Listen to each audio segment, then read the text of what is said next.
अखिल भूमंडलीय सर्वशिरोमणि मुनि समाज के संस्थापक आदि मुनीश्वर योगेश्वर सद्गुरुदेव शिव मुनि महाराज की जय। उपस्थित मुनि वृंद, साधु सज्जन वृंद, संत वृंद, साधक वृंद, आध्यात्म ज्ञान के जिज्ञासुओं और प्रेमियों, सभी श्रोता वृंद, आप सबको मेरा कोटिशः नमन, सप्रेम जय जीव। तो आध्यात्मिक चर्चा चल रही है और हम लोग सद्गुरुदेव शिव मुनि महाराज रचित ग्रंथ सत्य सुंदर और स्वतंत्र विचार पर चर्चा कर रहे हैं। अध्याय 11 पर चर्चा पूरी हो गई है। शीर्षक दिए थे गुरुदेव मुनि समाज, है ना। वह तो पूरा ही हो गया। अभी उसी मुनि समाज की ही बातें तो चल रही हैं, लेकिन अध्याय 12 है ना। सद्गुरुदेव शिव मुनि महाराज की जय। तो बहुत सुंदर से हम लोग को समझाए और बहुत ही तर्क वितर्क के साथ बतलाए हैं सद्गुरुदेव, और जिस पर हम लोग चर्चा कर रहे हैं।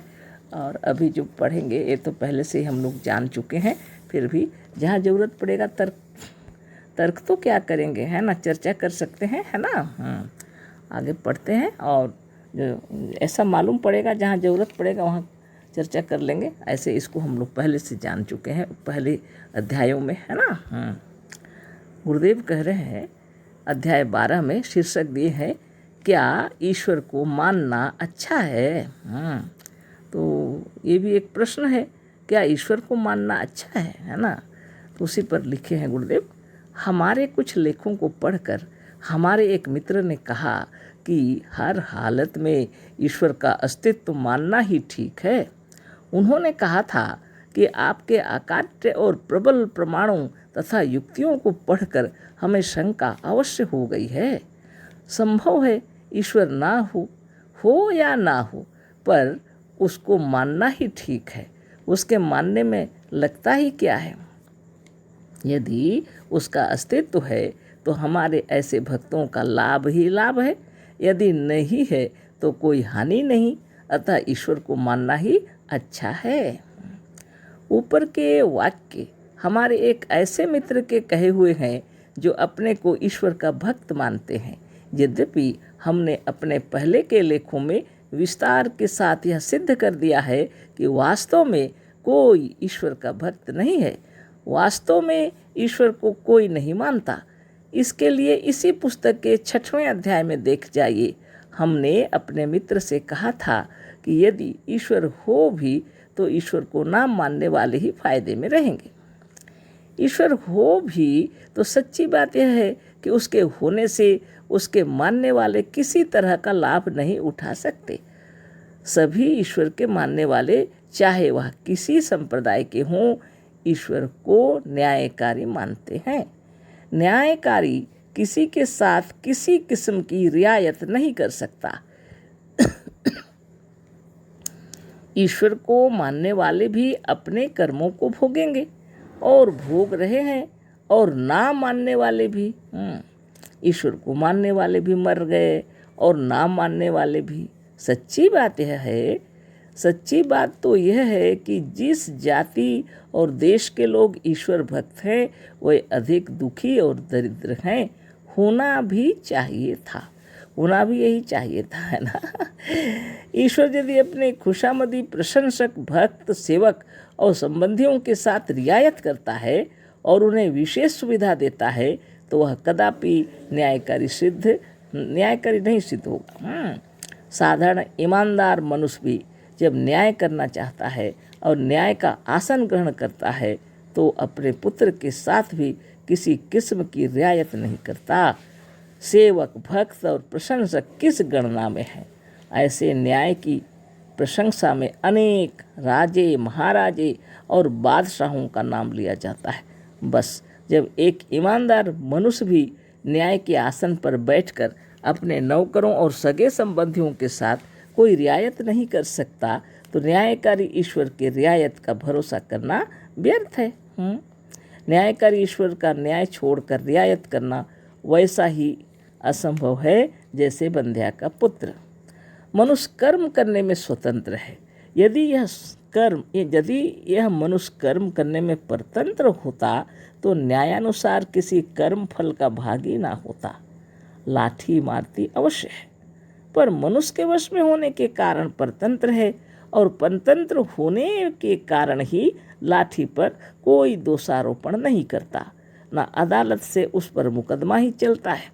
परतंत्र होने के कारण लाठी दोषी नहीं ठहराई जाती। दोष लाठी चलाने वालों का है, लाठी का नहीं। यही कारण है कि दंड लाठी चलाने वाले को दिया जाता है, लाठी को नहीं। लाठी परतंत्र है। परतंत्र कर्म फल का भागी नहीं होता। जीव कर्म करने में स्वतंत्र है। यही कारण है कि कर्म फल का भागी होता है। जो अच्छा बुरा दोनों प्रकार के कर्मों को करने में स्वतंत्र है, उसे कोई न्यायकारी किसी दुष्कर्म के लिए क्षमा नहीं कर सकता। अवश्यमेव भोक्तव्यम कृत कर्म शुभाशुभम, है ना। शुभ या अशुभ कर्म का फल भोगना अवश्यम भावी है, क्योंकि जीव जैसे कर्म करने में स्वतंत्र है, उसी तरह से फल भोगने में ईश्वर भक्तों द्वारा परतंत्र माना जाता है। ईश्वर को मानने वाले कहते हैं कि अपने से कोई मनुष्य अपने दुष्कर्मों का फल भोगने के लिए जेल में नहीं जाएगा। इन ईश्वर भक्तों के विचार में कर्म फल देने के लिए या भोगने के लिए एक न्यायकारी ईश्वर का होना आवश्यक है।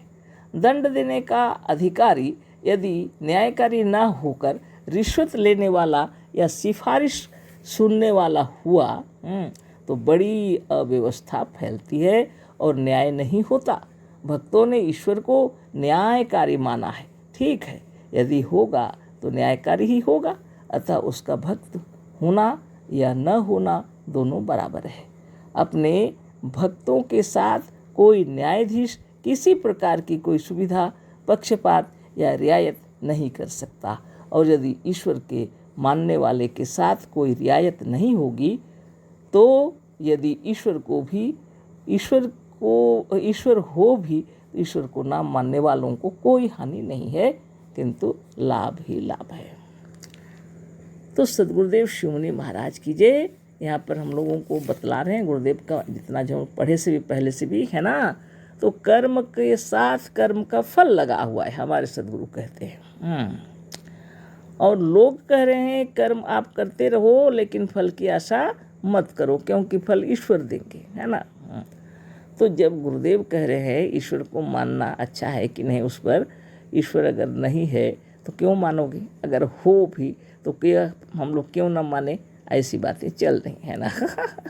ईश्वर नहीं है तो भी मान लेने से क्या फ़र्क पड़ता है, मन में शंका उत्पन्न हो रहा है, कह रहे हैं। हाँ, हमारे सद्गुरुदेव कहते हैं कि कर्म का ही फल मिलता है जब ईश्वर हो या न हो, है ना। इससे क्या फ़ायदा होगा, अगर ईश्वर है भी तो वह न्याय ही करेंगे, अच्छे कर्म जो करेंगे उसको अच्छा फल देना ही पड़ेगा, है ना। और बुरे कर्म करेंगे तो उसको बुरा फल देना ही पड़ेगा, चाहे वह अपना भक्ति ही क्यों ना हो, तो क्या लाभ। ऐसी बातें हैं, आगे पढ़ते हैं, आप भी विचार कर लीजिए, है ना। हमने अपनी पुस्तकों और ज्ञान शक्ति पत्रिका अनेक लेखों में बड़े विस्तार के साथ और बहुत प्रबल प्रमाणों और युक्तियों से सिद्ध किया है कि मनुष्य एक मनोमय पदार्थ है। मनुष्य वही और उतना ही है जैसा वह सोचता और विचारता है। मनुष्य अपने ही विचारों से दूसरों का गुलाम बनता है। सब लोग अपनी अपनी अवस्था पर विचार कर ले, यदि कोई किसी का नौकर है, सेवक है या गुलाम है तो अपने ही से स्वयं उसने इस गुलामी के लिए दरख्वास्त दी थी, निवेदन किया था, सिफारिश की थी, हाथ जोड़ा था और नाक रगड़ी थी।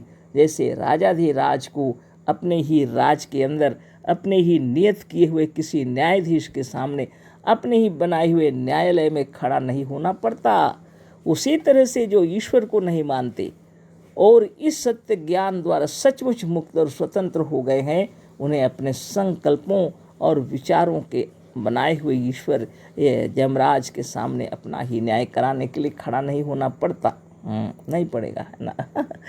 जब ईश्वर है ही नहीं, केवल संकल्प मात्र है, तो जब ज्ञान हो जाएगा तो क्यों आप जाएंगे।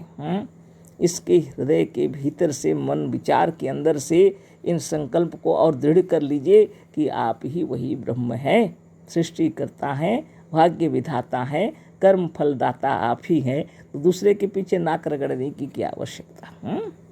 आगे पढ़ते हैं। ईश्वर ने हमें नहीं बनाया, हम स्वयं अपने विचारों के अनुसार ईश्वर गढ़ते रहते हैं। ज्यों ज्यों मनुष्य के विचारों की उन्नति होती है त्यों त्यों उसका ईश्वर भी उन्नति करता जाता है। अपने हाथों से मनुष्य स्वयं पत्थर और मिट्टी का ईश्वर बनाकर स्वयं उसकी पूजा करता और अपने उसका गुलाम मानकर उसके सामने नाक रगड़ता है। यही मनुष्य जो वृक्ष में, पर्वतों में, समुद्रों में, अग्नि में, वायु में और भूतों में अपना ईश्वर मानता है और उन्नति करने पर अपने ईश्वर की भी उन्नति करता जाता है, वह ऐसा है वैसा है, जहाँ तक जैसा मनुष्य अनुमान कर सकता है वैसा मानता जाता है। ईश्वर स्वयं नहीं कहता कि वह कैसा है, ईश्वर मनुष्य की कल्पना है। जैसे जैसे मनुष्य के विचारों की उन्नति होती है वैसे वैसे वह अपने ईश्वर को सूक्ष्माति सूक्ष्म बनाता चला जाता है और अंत में इतना सूक्ष्म बना डालता है कि सर्वथा निराकार और शून्य रह जाता है ना।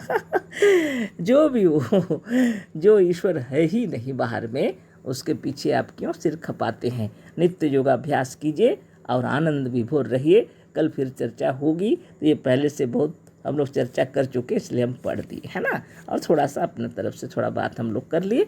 ठीक है, अशेष धन्यवाद, कोटिशः नमन, सप्रेम जय जीव। सद्गुरुदेव शिव मुनि महाराज की जय।